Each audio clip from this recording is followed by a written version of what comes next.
There's a new stud in town. What'd you hear about him? Well, they said that he's big and strong and good looking. Gotta get your act together. Harder, stronger, harder, stronger, harder, stronger. Hairy, sweaty, macho. Real physical strength. He'll never stop.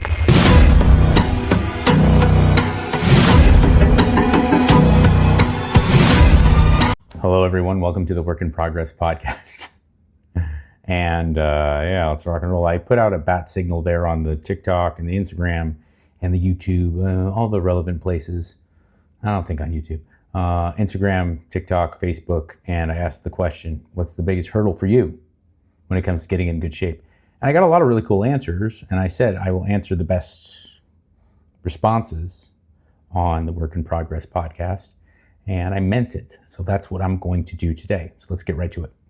Beating myself up for succumbing to cravings.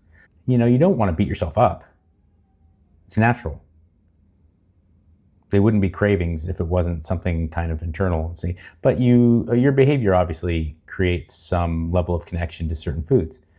It's like when you're trying to quit smoking, any of you guys or gals who have experience with that, half of what is addicting is the chemicals, but another huge component is like getting connected to the habit. You know, you go out and you eat something yummy, you're like, I better fire it up. You're driving, you just have that feeling of your arm out the window, or you're socializing, you go to a certain club or a bar, you just have that feeling, you associate those behaviors. And the same goes with foods. My best take when it comes to anything regarding kind of shame or beating yourself up is when it comes to dieting, because that's the one I deal with most commonly, is you can't lie to yourself and pretend like it didn't happen, but there's no value in kind of obsessing over it or beating yourself up over it. It just is. You know, tomorrow and yesterday don't really matter when it comes to that kind of stuff. So just put your ideas behind you. And like I said, don't lie to yourself and pretend like, oh no, I've been eating perfectly, or I've been following whatever diet you've been prescribed or you've been working on.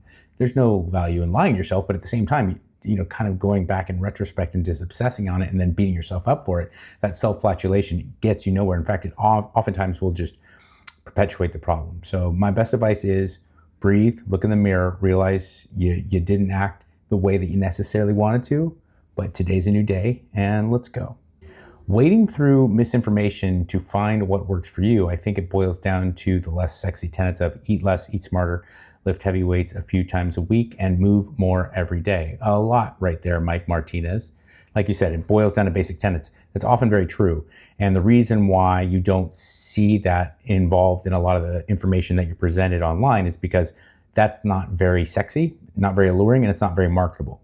So the best thing to do is really just value the sources that you find that are consistently giving you meaningful information. Like myself. But, you know, not to do the shameless plug thing. There's a lot of people out there, men and women, that are giving really valuable information. Some of them are successful, but most of them kind of fall behind the more flashy and trendy influencers. By and large, people who are influencers aren't going to be giving you a lot of great information. And that's just an unfortunate side effect of modern media. If someone is pitching something new and revolutionary that they are claiming is more advanced or more superior to the way that people have done it for a century, odds are that's probably bullshit. And the reason why this is so prevalent in the world of health and fitness is because what you have to do to be successful, to have a lean, ripped physique, to have the big booty that you put up on Instagram, to deadlift 3 times your body weight, all the things involved in that are super boring and super hard and super uncomfortable and super difficult.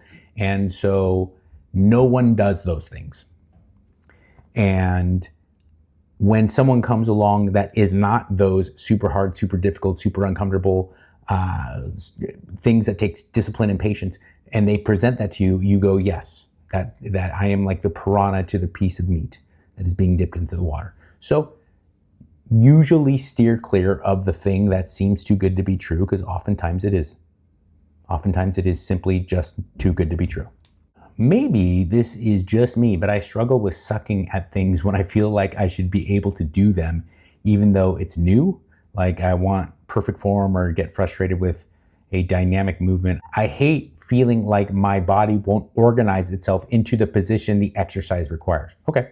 I was thinking about this talking to my friend came to visit the farm from Washington, D.C. area, and he was here with his kids, and he had two sons. One was kind of preteen age, and we were talking about sports and stuff. And I was saying, you're when you're at your age, it's so beautiful because you'll just go. You'll just try stuff. You're daring. And even if you stink at it, you'll give it a shot. Little league or skateboarding or whatever, people try things when you're a kid, and you get to a certain age where you just don't want to do things you're not good at. And either you're good at them because you practiced them, or you're good at them because you had a natural ability, but you don't want to keep doing things that you suck at. And that's why there's so much turnover with jiu-jitsu. So few people make it past blue belt. So few people make it past, a couple classes. But it's really hard to be consistently engaging in things that you feel like you suck at. And look, by all accounts, you might. When I got started on the radio, I got on the microphone with this idea that I was going to be Anthony Cumia or Howard Stern, and I was just going to breathe magic into the microphone, and I sucked. I really sucked. And I think everyone does when they start.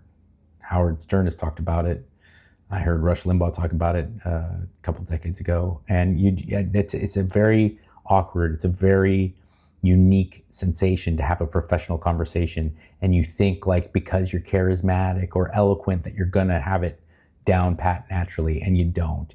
And I feel like real quality resistance training is in that same ballpark. You see people do it and they make it look easy, and you're like, I'm gonna nail it, and you get in there and you're like, oh fuck, this sucks. I suck. And that's okay.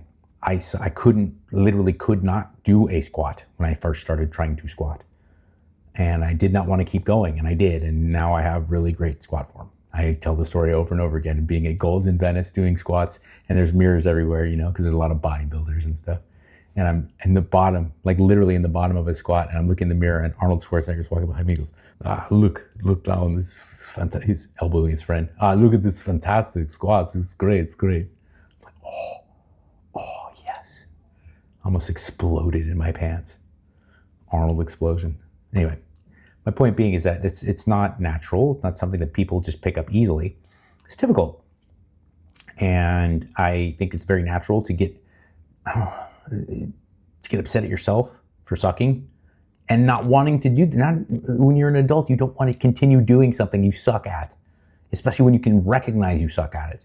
But understand like really the value of anything that comes in this world with a lot of non-currency value, emotional value, psychological value, spiritual value, all these things. The pot at the end of the rainbow is you getting through the I suck phase. And that's why so few people have lean physiques, millions of dollars, being a Grammy winning artist, being an Oscar winning actor, being an NFL football player.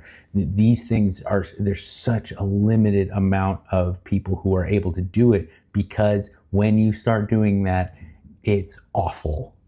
All of these things that there's a lot of real, there's a giant pot at the end of that rainbow. They almost all really suck when you start doing them. And that's why there's so few people who get the chance to do it. Because if there was an easy path to being an actor, a Hollywood star or a Super Bowl winner or a major league pitcher or having a ripped model, magazine cover physique, all humans would have them because it's rad. And that is part one to my riveting series of Q&A. I put up that question on my Instagram, on my TikTok, on my Facebook, at Mike Catherwood. Make sure you give me your questions or your statements, and I will continue with this Q&A in all the upcoming episodes. So make sure you make sure you subscribe. It helps me out. Thanks a lot. YouTube and wherever you get your podcasts, that's what I'm talking about. And in this crazy mixed up world that makes you think that nobody cares, remember I do. Be good.